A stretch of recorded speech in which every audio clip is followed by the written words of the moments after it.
Hello and welcome to the BNZ World Report. I'm your host, Angela Ray, where we will be discussing global topics and events from around the world.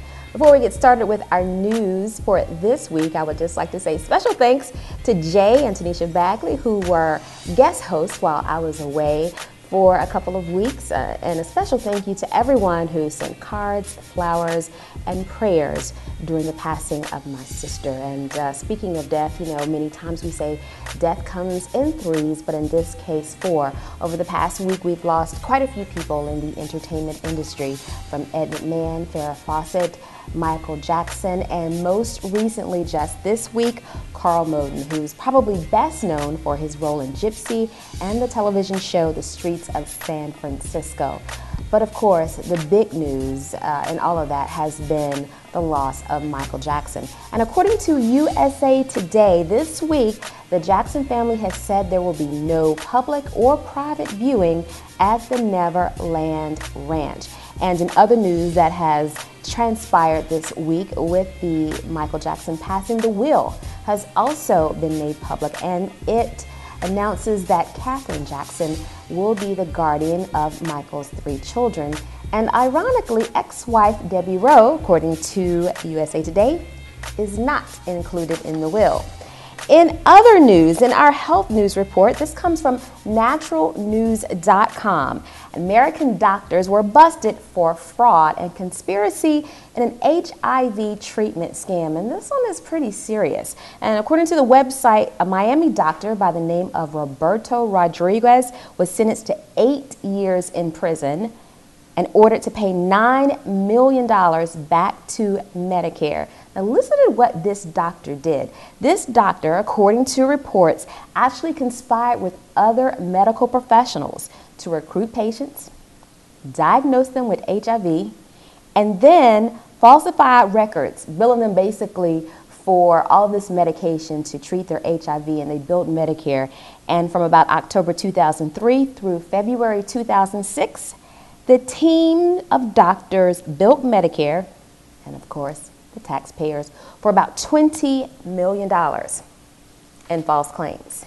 Not a good thing, not a good thing. All right, in hip-hop news, according to allhiphop.com, for all you Run DMC fans out there, the New York City Council approved a bill on June 30th that a major thoroughfare, the Run DMC JMJ Way in Hollis, Queens, will be named after the legendary rap group Run DMC. Now, should we, Jay, try to get a little street or boulevard name for play? Maybe we should put that up to the city council around here.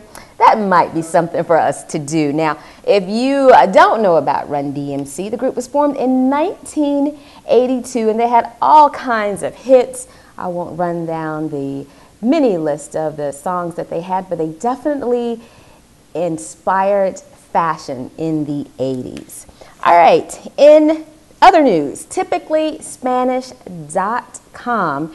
Now, airport security agreement has been signed between Spain and the U.S. Basically, according to the website, U.S. Immigration officials will be able to check passports for people who are leaving the Madrid airport. So hopefully this can help security in the United States. And speaking of security and our borders, right now, President Obama has started something new. And according to USA Today, the feds will begin cracking down on 625 companies. This is going to be an immigration crackdown. The Obama administration launched investigations of hundreds of businesses around the country as a part of its strategy to focus immigration enforcement on the employers who hire illegal workers. Now, I don't know if that's the best thing to do, to let everybody know it's coming. So if you're out there and then you're an employer and you don't know that you've hired everybody who legally has a right to work in the United States, you have been put on warning. In money news, according to CNNmoney.com, tax hikes and budget woes.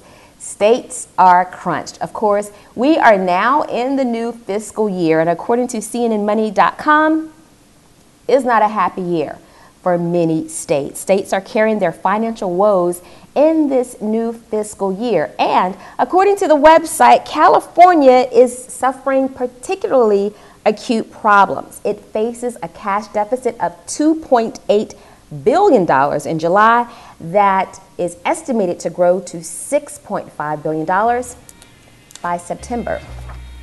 In sports news, my girl, Venus Williams, is closer to a Wimbledon hat trick.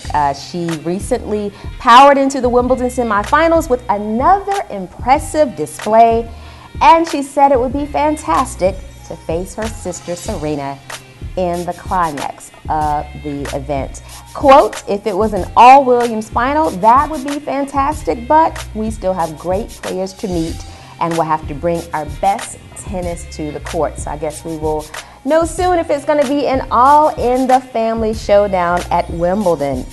And finally, say it ain't so, Joe. Somebody's shutting them down. Vibe magazine is shutting down.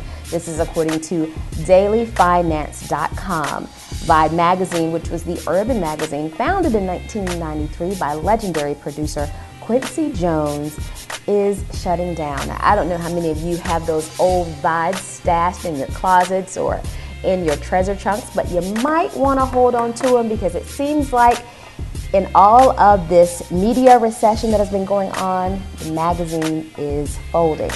And that's it for the B&Z World Report. For more stories and news that you can use, you can visit our website at brandnews.com. Make it a great day.